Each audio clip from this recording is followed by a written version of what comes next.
It's easy and it's free. Leave a legacy. Be a hero. Save a life. Find out how to register today. Go to kidney.ca.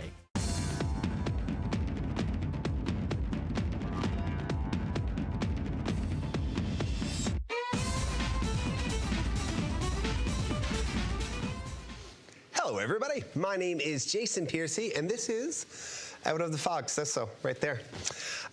Pretty interesting show tonight, one that I'm kind of excited about. We're going to spend a little bit of time talking about the coronavirus and how it's killing people all over the world, and we should all be afraid because it's the end of the... Wait, no, it's not? No, everything is going to be okay. So here's how you think about protecting yourself, and here's where to go from there. We're going to talk about that with registered nurse, Nurse June, and then I'm going to talk to a couple of people from the RCMP. Not because I'm in trouble, but because they're doing a really cool fundraiser for some really, really good reasons. And you're going to see that tonight. But first, we'll be right back after this break.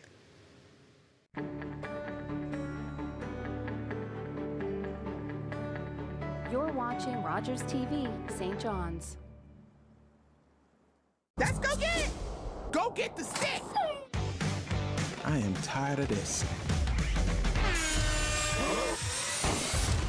Wow. No! You're something. Hell yes.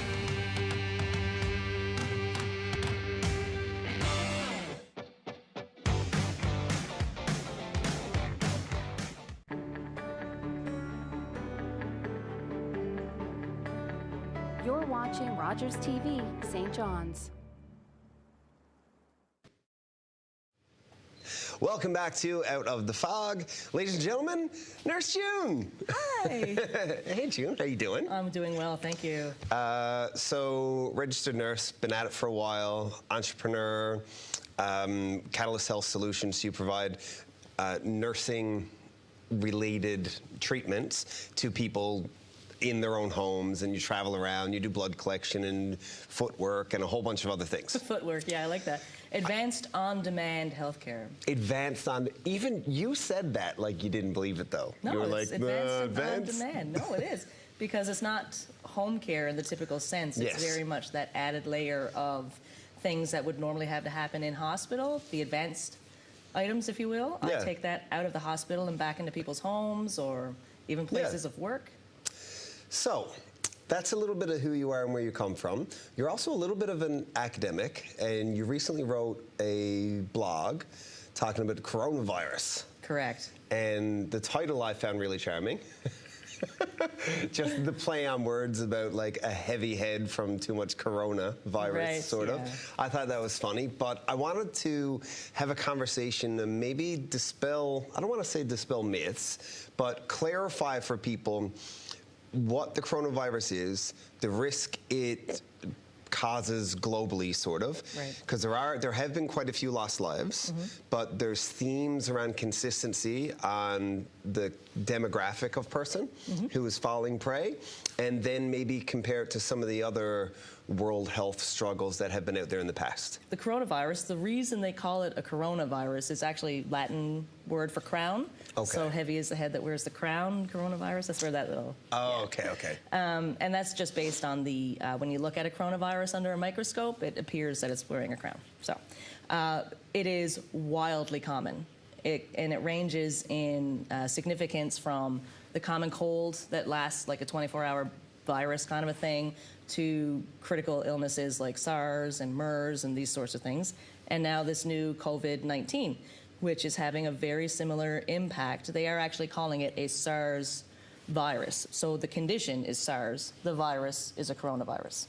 Okay, so this is SARS, something acute respiratory syndrome? Severe acute respiratory syndrome. Correct. So it's the same type of a virus or same type of a disease pattern as what happened back in 2003. Same location actually, started in China and spread from there. Those of us that remember, Toronto was hit particularly hard. Yeah. One of the other characteristics that makes them very in terms of spreading the word and making sure people know about it is how easily it's transmitted to healthcare workers. Okay. So same thing in 2003, you're seeing it now again in 2019 with this virus.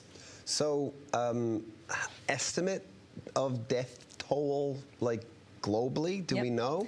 Globally, they are at about 2,100 as of yesterday. Okay. The World Health Organization has a fantastic website. They're doing daily situation reports, they're calling it.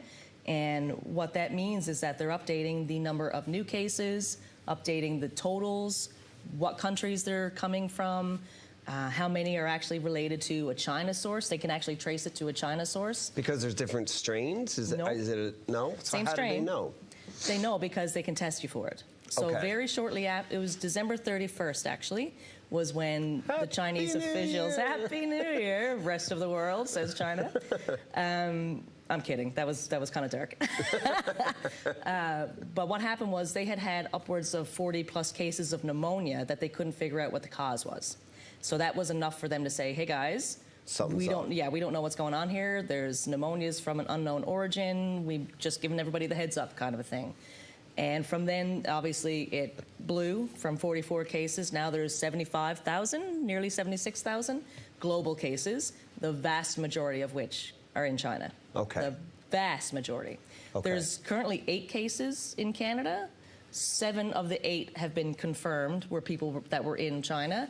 The 8th one, they're not 100% sure, but I would imagine before it's all said and done that they'll be able to trace it to that as well. Okay.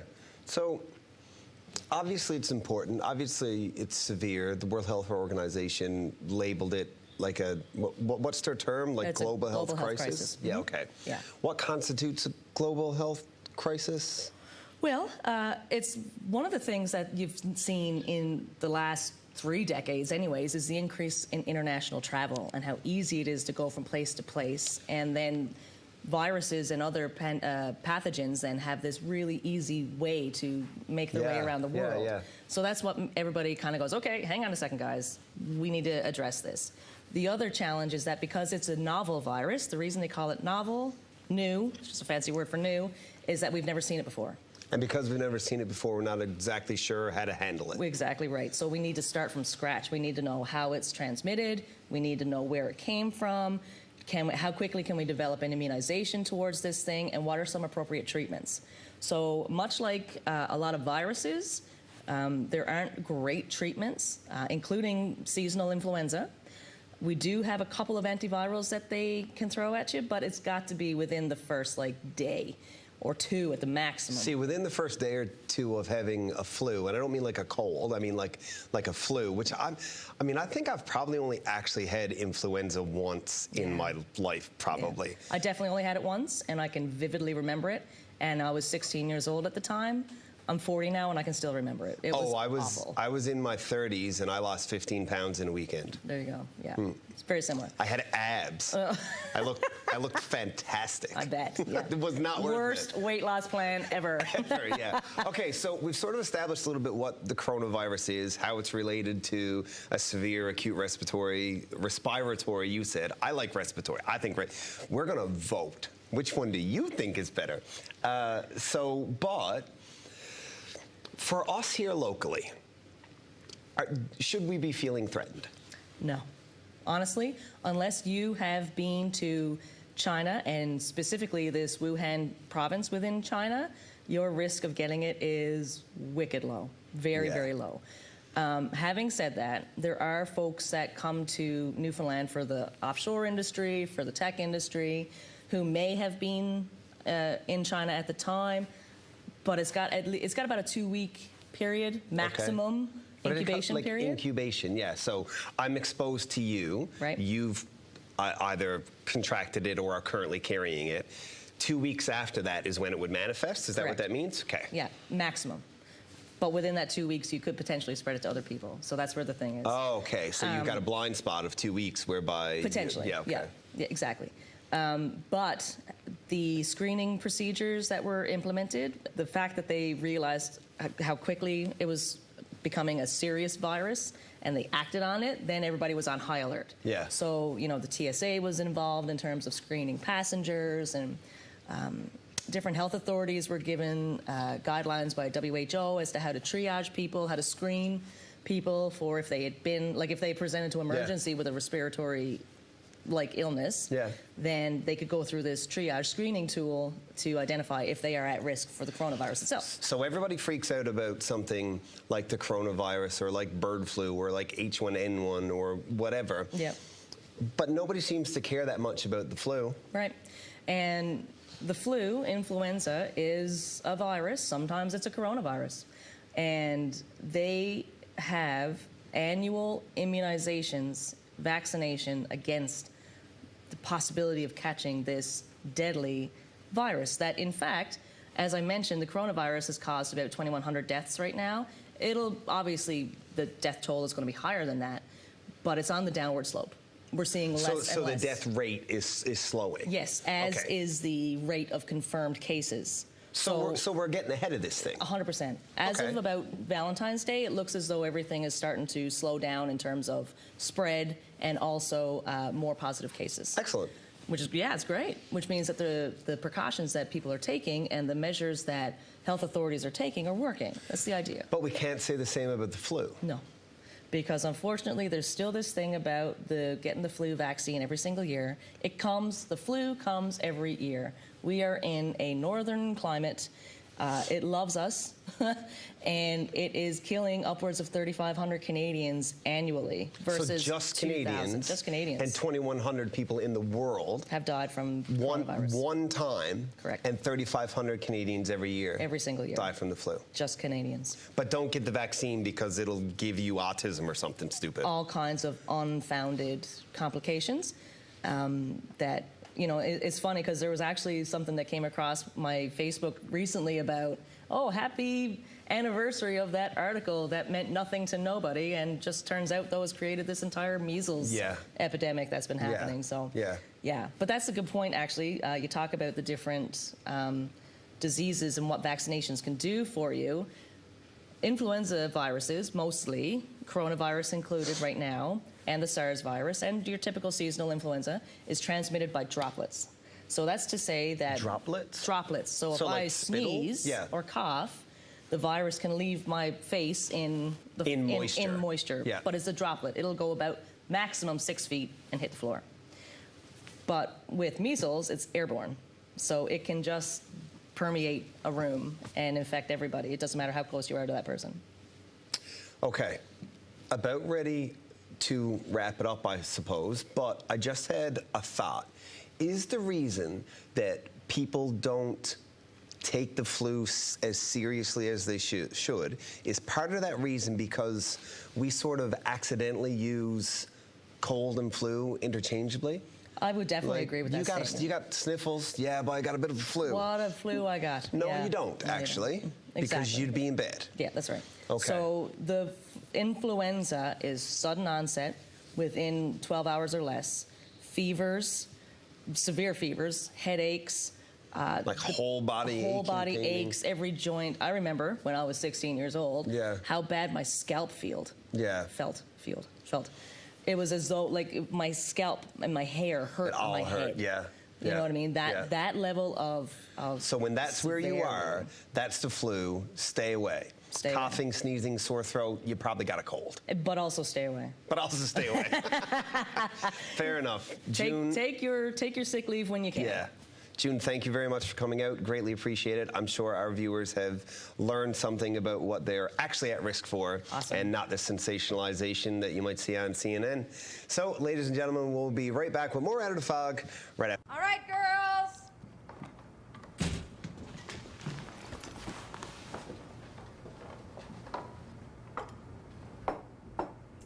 Mom, you said it's played again.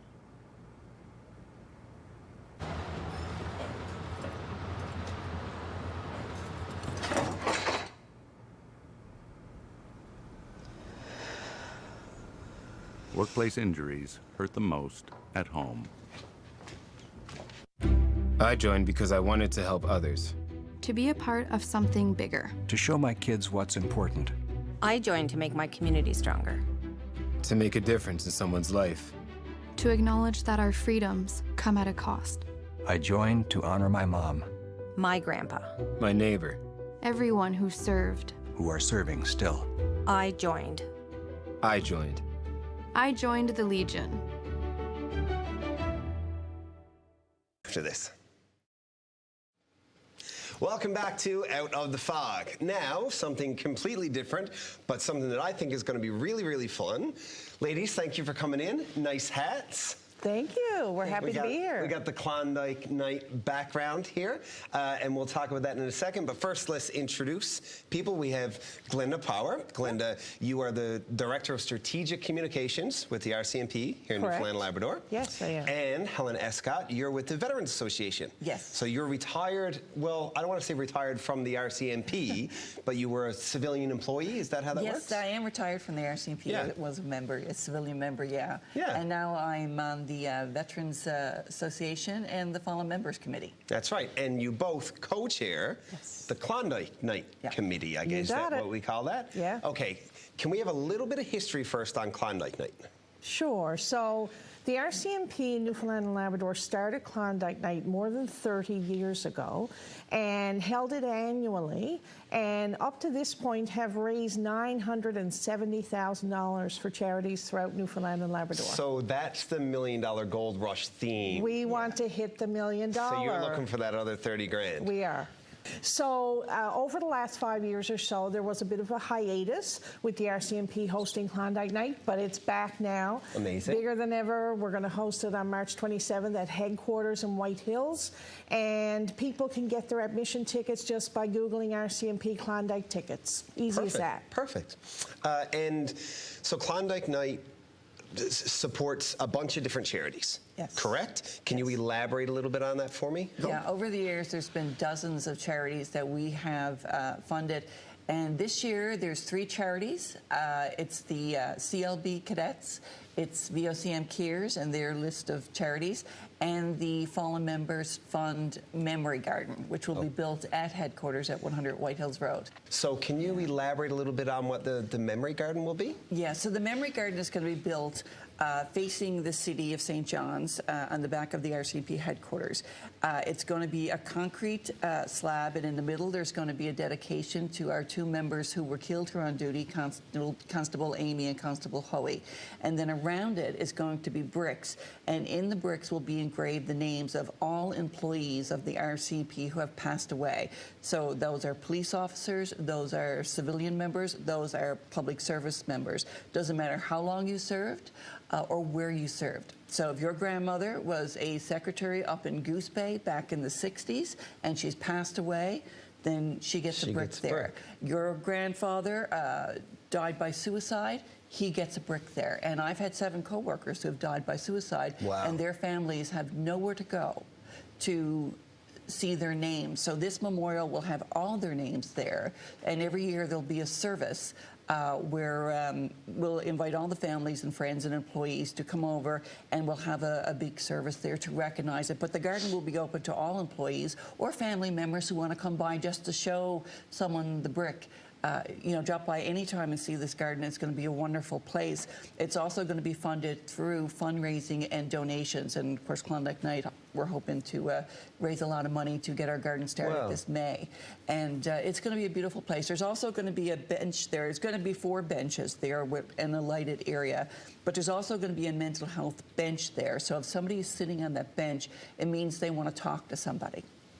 So if you see a member sitting there, an employee sitting there, then that's an invitation that I need to talk.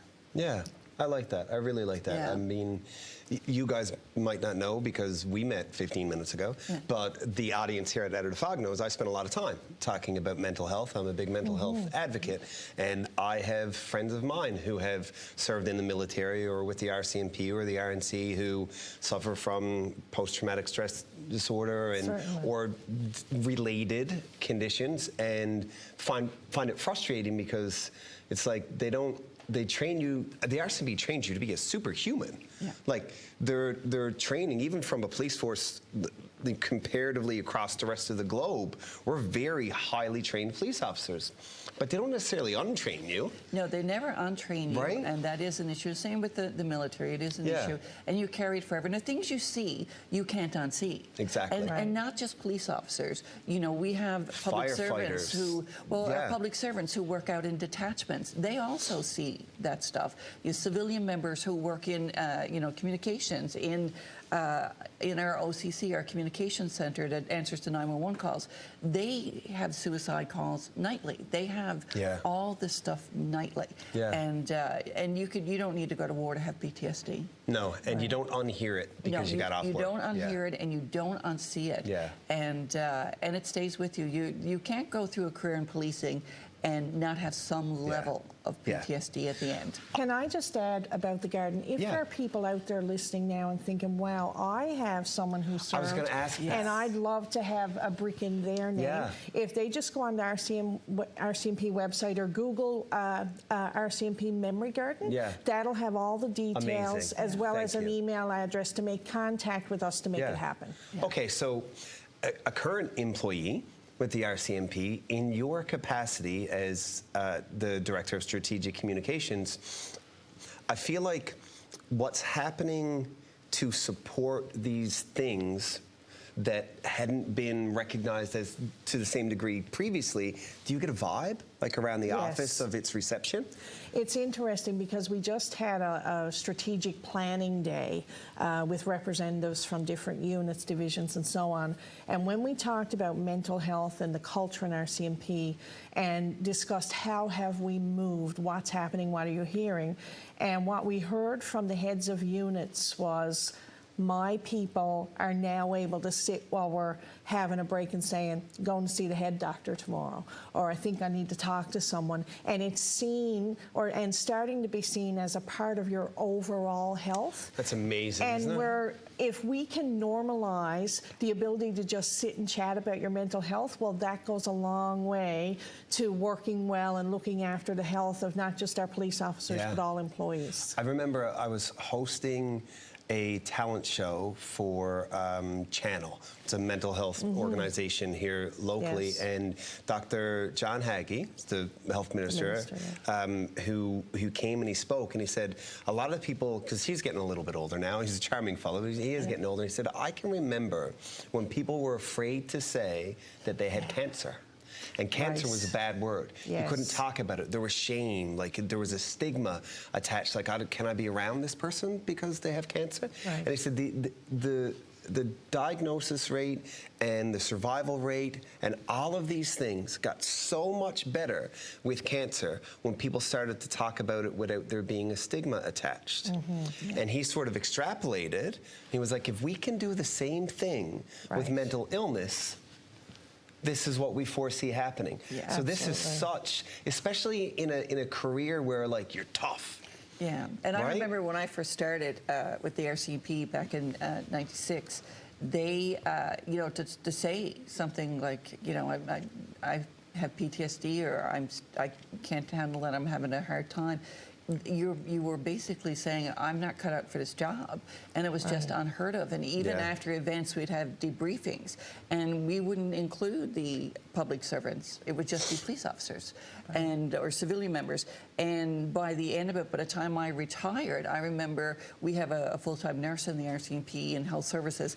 And I remember one particular incident where she came to me and said, how you doing? Do you need to speak to somebody? And I said, no, I'm fine. She said, no, you're going to speak to somebody because I think you need to, whether you like it or not. And I thought that's the change over 20 years was that, at the beginning, it was unheard of. By the end of it, we had people coming to us to say, you need to speak to somebody, and we're going to make that happen today. Isn't it amazing? Like, we didn't sit down at all to talk about mental health in the forces at all. But it just comes out because clearly you both have a passion for it. Yes, absolutely. Clearly the memory garden is very closely associated with it. You're going to have a dedicated bench. And clearly being on staff and seeing people every single day, you can see that they're so receptive to these I'm going to call them upgrades because they are. I think that's wonderful. I think it's really important that it come from the leadership of the organization and everywhere. And the current commanding officer of the RCMP here, Chess Parsons, one of the first things he did when he came here a couple of years ago was have a meeting with all employees and talk about his diagnosis of PTSD as a young constable. Isn't that amazing? Right? Yeah. So there was he can own it, and he's the shift. boss. Yeah. Right. Yeah. And his point was, it didn't hurt my career. Yeah. You know, I'm the top cop, I'm the top mountain. Okay. Right. That's so, okay. Yeah. So I want to let the public know what they can expect. Yeah, let's do that. So live entertainment. Yeah. Hearty grub from the Klondike kitchen. Amazing. Casino tables, blackjack, roulette, games of chance, prizes. You got me at casino. Line dancing. Come with your Western wear because we're going to have a prize for best costume as well.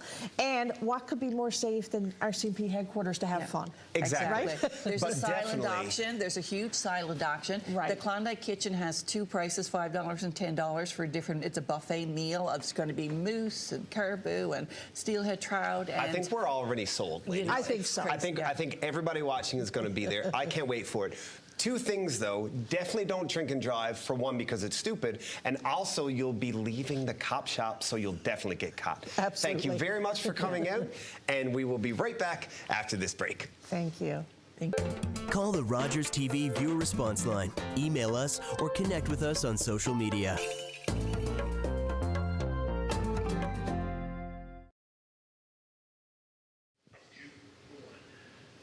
Welcome back to Out of the Fog. I think this was a good show where people learned wonderful things. First of all, how clever is Nurse June and how charming is Nurse June? So the reality of the situation is the flu is way worse than the coronavirus. Like, I know it's not on the news every day, but it's true.